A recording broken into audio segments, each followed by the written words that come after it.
کبھی نہ کبھی زندگی میں ایک لمحہ ایسا ضرور آتا ہے جب کسی کی طاقت، کسی کا عہدہ یا کسی کا اختیار ہمیں بالکل بے بس اور چھوٹا محسوس کروا دیتا ہے۔ شاید کسی باس کی ایک ای میل، کسی افسر کا ایک فیصلہ یا کسی حکمران کا کوئی حکم۔ یہ چیزیں ہمارے دل میں ایک خوف، ایک پریشانی پیدا کر دیتی ہیں، ہے نا؟ لیکن کیا ہو اگر ہمیں یہ معلوم ہو جائے کہ ہر ظاہری طاقت کے پیچھے ایک حقیقی اور سب سے بڑی طاقت موجود ہے؟ آج ہم اسی لازوال طاقت کی بات کریں گے، وہ طاقت جو کبھی ختم نہیں ہوتی۔ کیونکہ دیکھیے، دنیا کی ہر حکومت، ہر بادشاہت، ہر طرح کے اختیار کی ایک ایکسپائری ڈیٹ ہوتی ہے۔ ایک دن آتا ہے جب سب کچھ ختم ہو جاتا ہے، لیکن ایک طاقت ہے جو ہمیشہ سے ہے اور ہمیشہ رہے گی۔ تو آئیے اب پردہ اٹھاتے ہیں اس عظیم نام کی حقیقت سے، جو ہمیں طاقت کے اصل معنی سکھاتا ہے۔ وہ نام جو ہر خوف سے آزادی اور ہر پریشانی سے حقیقی سکون دلا سکتا ہے۔ یہ نام ہے الملک، یعنی وہ بادشاہ جس کی بادشاہی کامل اور ہمیشہ رہنے والی ہے۔ لیکن یہ صرف ایک ٹائٹل نہیں ہے، نہیں، یہ اللہ کی ایک زندہ اور فعال صفت ہے۔ اس کو ایسے سمجھے کہ جیسے سورج صرف ایک روشن گولا نہیں ہے، بلکہ اس کی روشنی اور حرارت ہر لمحہ ہم تک پہنچ رہی ہے اور زندگی کو ممکن بنا رہی ہے۔ بالکل اسی طرح الملک کی بادشاہی کائنات کے ہر ذرے میں، ہر ایک لمحہ کام کر رہی ہے۔ عربی زبان کی خوبصورتی یہ ہے کہ اس کا ہر لفظ بہت گہرا مطلب رکھتا ہے۔ امام غزالی رحمۃ اللہ ہمیں ایک بہت ہی خوبصورت نقطہ سمجھاتے ہیں۔ وہ کہتے ہیں کہ کوئی بھی انسان کبھی بھی حقیقی معنوں میں بادشاہ ہو ہی نہیں سکتا۔ کیوں؟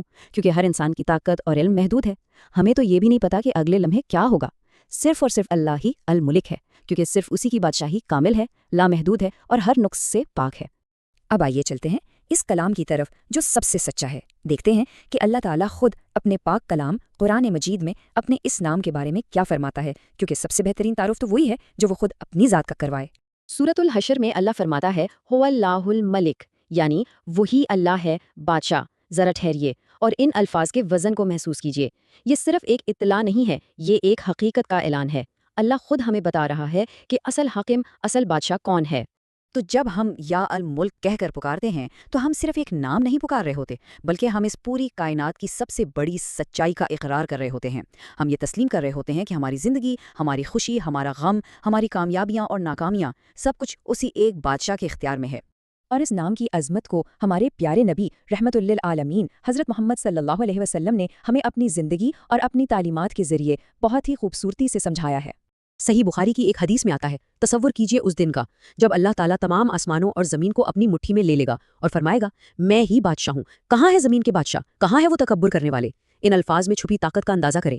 یہ صرف ایک آنے والے دن کی کہانی نہیں ہے، یہ ایک ایسی زندہ حقیقت ہے جو آج ابھی ہماری زندگیوں پر اثر انداز ہوتی ہے۔ جب ہم کسی ظالم حکمران کو، کسی مغرور افسر کو یا طاقت کے نشے میں چور کسی بھی شخص کو دیکھتے ہیں تو یہ حدیث ہمیں یاد دلاتی ہے کہ ان سب کی طاقت عارضی ہے، ایک دھوکہ ہے۔ اصل بادشاہی تو کسی اور کی ہے۔ تو پھر اس علم کو جان لینے کے بعد ہم اپنی روزمرہ کی زندگی میں اسے کیسے اتار سکتے ہیں؟ یہ علم ہماری سوچ اور ہمارے عمل کو کیسے بدل سکتا ہے؟ آئیے کچھ عملی طریقوں پر بات کرتے ہیں۔ پہلا اور سب سے بڑا سبق یہ ہے کہ دنیا کا ہر طاقتور انسان صرف ایک عارضی نگران ہے، ایک ٹیمپریری کسٹوڈین۔ اس کی طاقت اللہ کی دی ہوئی امانت ہے اور اس کا وقت محدود ہے۔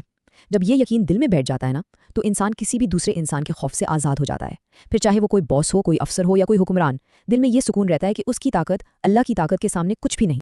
دوسرا سبق بھی بہت خوبصورت ہے۔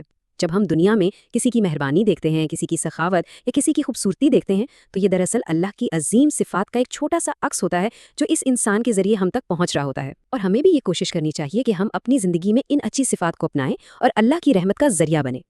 اب ایک چھوٹی سی لیکن بہت طاقتور عملی مشق۔ اگلی بار جب بھی کسی کی طاقت یا اختیار کی وجہ سے آپ پریشان یا خوفزدہ ہوں تو ایک لمحے کے لیے آنکھیں بند کریں، ایک گہرا سانس لیں اور خود سے کہیں، حقیقی طاقت اور بادشاہی صرف اور صرف الملک کے پاس ہے، اور اپنی اس پریشانی کو پورے یقین کے ساتھ اس حقیقی بادشاہ کے حوالے کر دیں۔ آپ دیکھیں گے کہ دل پر سے کتنا بڑا بوجھ اتر گیا ہے۔ تو جب ہم اس ایک نام پر بھروسہ کرنا سیکھ لیتے ہیں تو اس سے ہماری زندگی میں کیا حیرت انگیز تبدیلیاں آ سکتی ہیں۔ آئیے جانتے ہیں کہ یہ یقین ہماری زندگی کو کیسے بدل سکتا ہے۔ اس نام کو جاننے اور ماننے کے بے شمار روحانی فائدے ہیں۔ سب سے پہلے تو یہ اللہ پر ہمارے توکل اور بھروسے کو بے حد گہرا اور مضبوط کرتا ہے۔ دوسرا، یہ ہمیں دنیاوی طاقتوں کے خوف اور ان سے پیدا ہونے والی پریشانی سے نجات دلاتا ہے۔ اور تیسرا اور سب سے اہم، یہ ہمارے دلوں کو حقیقی آزادی اور سچا سکون عطا کرتا ہے۔ اس احساس کو اپنی زندگی کا حصہ بنانے کے لیے ایک معمول اپنایا جا سکتا ہے۔ صبح فجر کی نماز کے بعد جب ہر طرف سکون اور خاموشی ہو، بس 5 منٹ کے لیے بیٹھ کر پورے دل اور یقین کے ساتھ یا الملک کا ورد کریں۔